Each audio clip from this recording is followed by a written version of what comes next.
ሰዎች ብዙ ወንዶችን ማውቃቸው ሰዎች አሉ እውነት እነዛን ራሱ እየቀረጽኩኝ ሚዲያ ላይ ነው የምለቃቸው ከዚህ በኋላ ማለት ነው በሴት የምትጫወቱ ወንዶች ማለት ነው ብታመሻላል በእናንተ እህት ወንስ ልጅ አራል ልጅ ትተው ይመጣሉ በድብቅ ይገባሉ ሲነቃባቸው የሰው ልብ ይሰብራሉ አናውቅም እኔ አውቃለሁ ብዙ ነገር ምክንያቱም በሆነ አውቃለሁ የፈለገውን እኔ ከቤት አስወጣኝ ብሎ የፈለገውን ያን ይበቀል እኔ ወንድ ነኝ እሱም ወንድ ሰላም ውድ ቤተሰቦቼ እንዴት ናችሁ እኔ በጣም ደህና ነኝ እግዚአብሔር ይመስገን የተመሰገነ ይሁን እንኳን ለስቅለት በዓል በሰላም አደረሳችሁ እንግዲህ ሰሞኑን ጠፍቻለሁ የጠፋሁበት ምክንያት ስላለኝ ነው አንዳንድ ነገር እኔን የሚያስጨንቀኝ ነገር ስላለ ነው ዛሬ እንደዚህ ነው የሰው ልሳደብ ምናምን አይደለም ሪሊ መጣሁኝ ግን አሁን በዓልን ማለት እንደምሆን ግራ ገብቶኛል አንድ ልቤ ዝም ብዬ ሰተት ብዬ ገብቼ እህቴ ቤት ላክብር ሁለተኛ አረ ዝም ብዬ ነው እሷን ከመመጠብጥ ወደ አንዱ ዝም ብዬ አንዱ ሆቴል ዝም ብዬ ላክብር እላለሁ ሶስተኛ ደግሞ ተጓደኞቼ ጋር ላክብር እያልኩኝ አማል መንገር ላይ ነው እና እናንተ በኮሜንት እንድትሰጡኝ ሐሳብ እንድትሰጡኝ ነው ቀጥታ ቤት ግባ የምትሉ ከሆነ ዝም ብዬ ከሱ ጋር ባልዋራም ባልነጋገርም ዝም ብዬ ቀጥ ብዬ ቤት ሄጄ ባልን ውዬ ከዛ ወዲያ ደግሞ የምወስደውን አማራጭ ነው ወስናለሁ ብዬ ነው የተሳደፍኩ ምክንያቱም ሰሞኑን የጠፋሁበት ምክንያት በጣም ስለደበረኝ ነው እኔ በጣም ሰሞኑን እውነት እኔ ይህት ቤት ያለ ወጥቶ ማደርና ወጥቶ መሰንበት በጣም ይከብዳል በነገራችሁ ላይ በእኔ ቦታ እናንተ ሆናችሁ ብታውት በጣም ሊከብድ ይችላል ስለዚህ እናንተ አሁን እኔ ያለውበት ቦታ ምን ደስ የሚል ነገር አይደለም በቃ እኩላ ሰው ሲያገኘኝ ራሱ እንዴ ታተጋር ምን ሆነ ነው ተጣላ ምናምን ታተጋር ለምን ትጣላለህ እንደዚህ እኔ ቆን ታተጋር ተጣላሁ እኔ ጥሎ ያለ ከሱ ጋር ነው እንጂ ታተጋር እኮ ምንም የተጣላሁት ነገርም የለም ስለዚህ ጥሎ ያለ ከሱ ጋር ነው እንጂ አሁንም ደጋግሜ የምላችሁ ከእህቴ ጋር አንድም ጥላቻ የለም እኔ ሰሞኑን በጣም ጥሩ ስሜት ላይ አይደለም ነበር በቃ እኔ የሆነ ውሳኔ እየወሰንኩኝ አንደኛ ዝም ብዬ ወደ ሀገሬ ልግባ እያልኩኝ ነው ሁለተኛ ደግሞ መቤትን ሳትወልድ እንዴት አድርጌ ጥያት ሄዳለሁ ምናምን በሚል ሐሳብ ነው ደግሞ ባለፈው አሟት ህክምና ራሱ አብሯት አልሄድም በነገራችን ላይ ያያችሁት ነው ቪዲዮውን ይደርሳችሁ ይሆናል ያላያችሁም ካላችሁ መቤት ዩቲዩብ ቻናል እየገባችሁ ኦት አንድ ሰው እንግዲህ ከሱ ይሄን ያል ነገር ይዛ በሆዷ ይዛ ሐኪም ቤት ናንክድ ስትለው አልሄድም በቃ እኔ አመመኝ ምናምን ስትል እኔ ነኝ እየዘለልኩኝ የመጣው ምክንያቱም ይሄው ስጋ ነው ባዳ ነው የሚባል ነገር አለ ስለዚህ ይሄ ማለት የከርሳም ዝም ብሎ እኔ ዛሬ በስቅለቱ ምድር እኔ ልሳደብ አይደለም ማርያምን አልሳደብም እኔ ስቅለት ነው ዛሬ አልሳደብም ግን ውድ ቤተሰቦቼ እናንተ የምትሰጡኝ ሐሳብ ምንድነው ሐሳብ ትሰጡኛላችሁ እናንተ በቃ በኮሜንት ትደግፉኛላችሁ ብዬ ነው ይሄን ቪዲዮ ልሰራ የመጣው ወደ እናንተ ላደርስ ማለት ነው ስለዚህ ቤት ግባ የምትሉ ከሆነ እስኪ ኮሜንት ላይ አሳውቁኝ ቤት አትግባ ዝም ብለ ባለበት ዋለ የምትሉ ከሆነ ሰየው ይሄንም አታሳውቁኛላችሁ አይ ለባል እነማዘር ጋር ሂድ ቤተሰብ ጋር ሂድ የምትሉ ከሆነ ይሄንም አሳውቁ ብዬ ነው እናንተ በእናንተ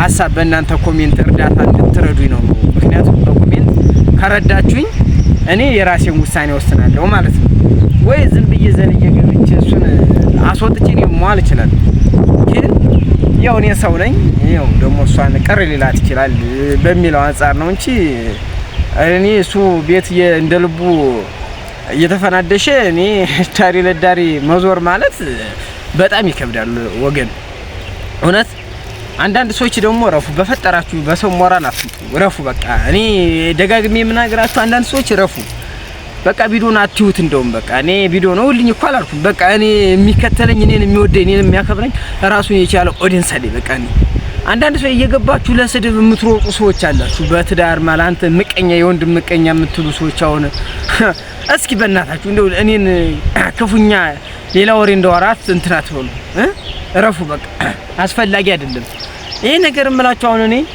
ይሄ አስፈላጊ አይደለም ለምንድን ነው እንደዚህ የምትሉኝ እንዴ እኔ ወየው ሰው እንደና ትዳር ይዛልኝ እኔ እንደውም በቃ ተዚህ ከአዲስ አበባ ለቀቄ ማለት ነው አገሬ ሄጄ ባርስ ይሻለኛል እሺ እዛ አንድ 100 ኪሎ ጤፍ ስንት ብር ነው እዛ ማለት ክፍለ ሀገር ሽንኩርቴን ባለማ ድንቼን ባለማ ቀይ ስር ባለማ እንዲሁም ቲማቲሜን ጎመኔን ጥቅል ጎመኔን አበሻ ጎመኔን የበጋ ስንዴ ባለማኔ የት ነኝ ምን ይላል አይደለም እንዴ ባመት እኔ እዚህ አንዳንድ ሰዎች ደግሞ ረፉ ይሄ ምንድነው የዶላር የሚያሳብደው አለ እንደ ምናምን የምትሉ ሰዎች ሞክራችሁት እስኪ እናንተም አብዳችሁ ብር የምታገኙት ሆነ ተመነጫጨሩና እሺ ብር አግኙ።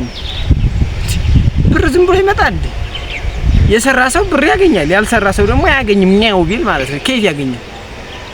ካርሻውም ሆነ ከንግድነውም ሆነ በየቱም ሆነ አርቲስትም ሆነ ሹፌርም ሆነ ሰራተኛም ሆነ አሰሪም ሆነ ሁሉ ነገር ሆነ ስራ እየሰራ ነው ብሩን የሚያገኘው። ዝም ብሎ ብር አይገኝም። እኔ ዝም ብዬ እንዲ ጭጤን 24 ሰዓት ድንጋይ ስር ቁጭ ብዬ ብር ኪሴ በገባ አገኛለሁ እንዴ? ዜሮ ነው የማገኘው። ሌላ ምን አገኛለሁ? አላገኝም። ስለዚህ የምትሳደቡ ሰዎች በትግስት ኮሜንት ላይ አስቀምጡልኝ። ካላያችሁ ቪዲዮውን አትሁት። በቃ እኔ እንደዚህ ያለ ነገር አልፈልግም። እኔን አሁን የሚያበረታተኝ አይዞህ የሚለኝ እሱን አስወጣው የሚለኝ ነው በኮሜንት የምደግፍ እንጂ አንተ ምቀኛ አንተ አስመሳይ እንደዚህ አይሰራም። በቃ የምትደግፉት አላችሁ ወንድም መከታ የምትሉ ሰዎች በጣም አመሰግናለሁ። እኔ ለመቼም ማለት መጠንበጥም በቃ የኔ አላማ አንድ ነው። በቃ አንዴ ወሰንኩኝ ነው ወይ አለመወሰኔ ነው እንጂ ማለት ነው። አንዴ ትሆናለች ታልኩኝ ማለት ነው ትሆናለች ነው በቃ። አንዴ የፈሰሰው አላቀናም ታልኩኝ አላቀናም። የኔ ባህሪ ይሄ ነው። አንዴ አላውራው እንጂ ማለት ነው። አንዴ አልተግብረው እንጂ አንዴ አላውራው እንጂ ማለት ነው። ካወራሁት መመለሻ የለኝም። በቃ ያንን ነገር እስከማጣላ በቃ የሆነ ነገር እስከማረግ ድረስ በቃ እኔ ከወዴ አይወጣም። ምክንያቱም እሱ የፈለገውን እኔ ከቤት አስወጣኝ ብሎ የፈለገውን ያን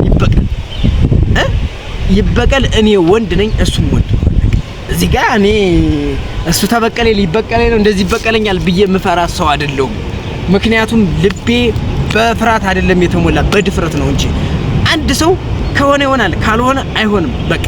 እና ውድ ቤተሰቦቼ አንድ ወሬ እያወራሁኝ ነበርና ሁላችሁ ወሬ ያሰለቸን እንደዚህ የምትሉ ሰዎች እኔ በወሬ ላሰለቻችሁ አይደለም እዚህ ጋር ቪዲዮ ምሰራ ያለውን ነገር ለእናንተ እንድታውቁልና እንዳሳውቃችሁ ነው እንጂ እዚህ ጋር እኔ የወሬ ሱስ የለብኝም። ምን ነገሩ እኔ እንደዚህ እንዴት የወሬ ሱስ አለብኝ? ሰለቸን ባንድ ወሬ እንዴ? ይሄ እኮ ተግባር ያለው ወሬ ነው። ዝም ብዬ ቁጭ ብዬ እኮ አላወራም። ቁም ነገር ያለው ወሬ፣ ተግባር ያለው ወሬ ሌላችሁ እንድትማሩበት እናንተም እንድትማሩበት ለሌላችሁም ሸር እያደረጋችሁ ለብሶ እንድትማሩበት የሚያደርግ ወሬ ነው እንጂ በወሬ ሰለቸን የምትሉ ሰዎች ይሄ የሚያሰለች ነገር አይደለም። ስንት የሚያሰለች ነገር አለ በወሬ፣ ስንት የሚያሰለች ነገር አለ ወሬ ማለት ነው። ወሬ ራሱን የቻለ ወሬ አለ። ወሬ ማለት ዝም ብሎ ቁጭ ብሎ ሰውን ከሰው የሚያባላ አንድ ወሬ አለ። ዝም ብሎ ነገር የሚሰበስብ አንድ ወሬ አለ። እንደዛ ሲባል ይሰለቻል እንጂ እኔ እኮ ይሄ ትምህርት የሚሰጥ ወሬ ነው አይደለም።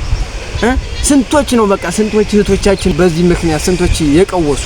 እኔ ራሱ ብዙ አውቃለሁ እኮ በነገራችን ላይ ስንቶች ነው ያለቀሱ። በድብቅ 3 ልጅ 4 ልጅ ትተው ይመጣሉ፣ በድብቅ ይገባሉ፣ ሲነቃባቸው የሰው ልብ ይሰብራሉ። አናውቅም። እኔ አውቃለሁ ብዙ ነገር። እኔ ልጅ በሆንም አውቃለሁ በቃ እኔ። ስለዚህ ወንዶች ግን ብትስተካከሉ ይሻላል። እኔም ወንድ ነኝ። አንዳንድ ወንዶች አላችሁ፣ አንዳንድ ወንዶች ደግሞ ለትዳራችሁ ጮሃ ቱቱ የሆናችሁ ወንዶች አላችሁ። መቤቴ አንዳንዶች ደግሞ ስትልከሰከሱ የምትኖሩ ወንዶች አሉ። እኔ ብዙ ወንዶችን ማውቃቸው ሰዎች አሉ። እውነት እነዛን ራሱ እየቀረስኩኝ ሚዲያ ላይ ነው የምለቃቸው ከዚህ በኋላ ማለት ነው። በሴት የምትጫወቱ ወንዶች ማለት ነው ብታርፉ ይሻላል። እናንተም እህት እናት አለቻችሁ፣ ወደፊት ደግሞ ሴት ልጅ ትወልዳላችሁ። ያ ብድሩ ስለሚደርሳችሁ፣ ስለዚህ አንዳንድ ወንዶች አርፋችሁ ብትቀመጡ ይሻላል። በቃ የለኝም እዛት ሚስትን አስቀምጠ እዛ ስትሄድ ደግሞ የለኝም ገና ነው። እዛ ስትሄድ ደግሞ ልጆችን አስቀምጠ እዛ ስትሄድ የለኝም ገና ነው ማለት ምን ማለት ነው? እንደው እናንተ ህሊና የላችሁም? ነገን ሞት ዛሬን ሞት እንኳን ነው ነበረ። ቆይታ በጣም አመሰግናለሁ። በዓሉ የፍቅር፣ የአንድነት፣ የሰላም፣ የመዋደድ፣ የመተሳሰብ በዓል ይሁንላችሁ። እወዳችኋለሁ፣ አከብራችኋለሁ። ስለምታደርጉኝ ነገር በከልብ አመሰግናለሁ። ሰብስክራይብ ያላረጋችሁ ሰብስክራይብ ያላረጋችሁ ተቀላቀሉ። መልካም በዓል። ማማቤቴ ድህነቴን